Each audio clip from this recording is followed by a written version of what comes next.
Assalamualaikum warahmatullahi wabarakatuh. My name is Septiani Hasinatul Jihan and my last student number is 183. Today, I will present my material that is about concept and function of LLA with rules in constructing and test scoring written tests. So, the first material, I will start with what is language learning assessment or LLA. Language Learning Assessment or LLA is the process of evaluating a learner's proficiency in a target language. The target language usually refers to the language that is the individual wants to master or be fluent in. The function of Language Learning Assessment or LLA, the first one is evaluating language proficiency, the second one is motivating learners, and the last is either to measure learners' proficiency without reference to a language course. The second materials is the rule in the constructing and scoring tests, especially in written tests.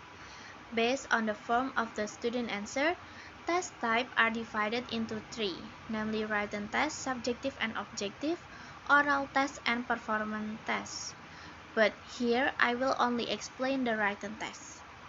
A written test can take two forms, descriptive essay or subjective and objective. Written test is a test that demands answer from student in written form. The first is objective.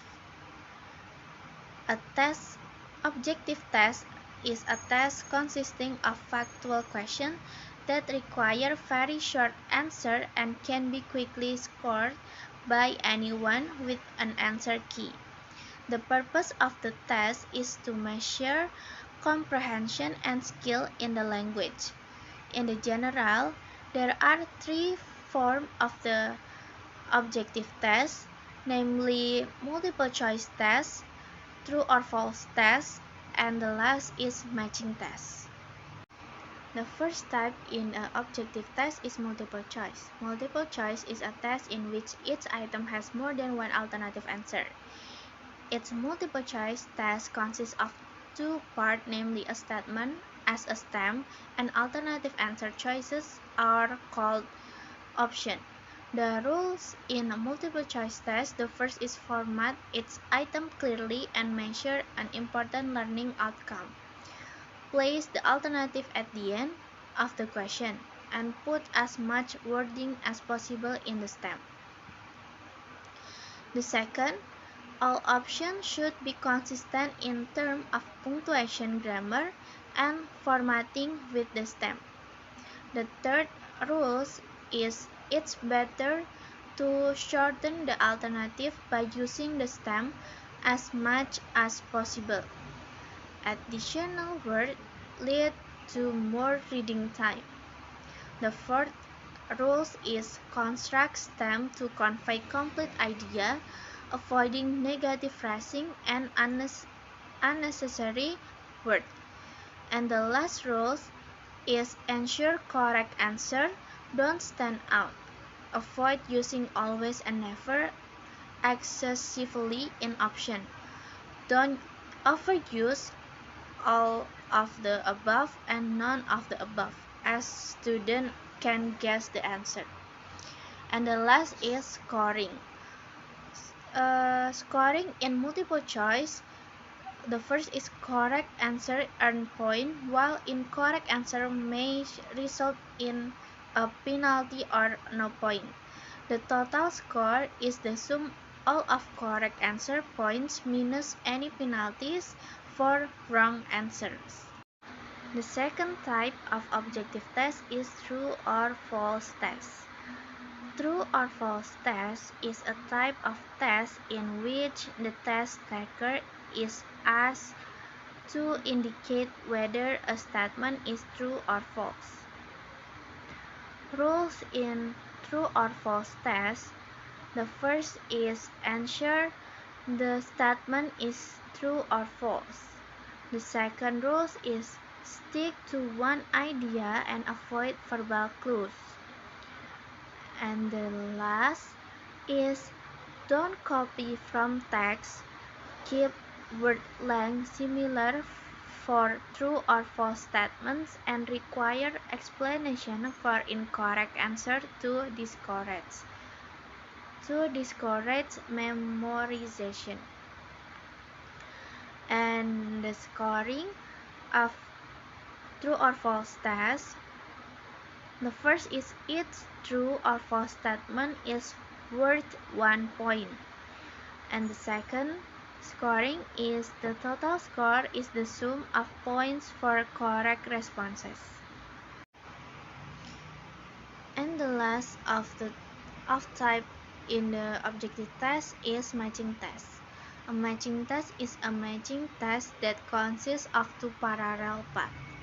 The left side contains the question and the right side contains the answer.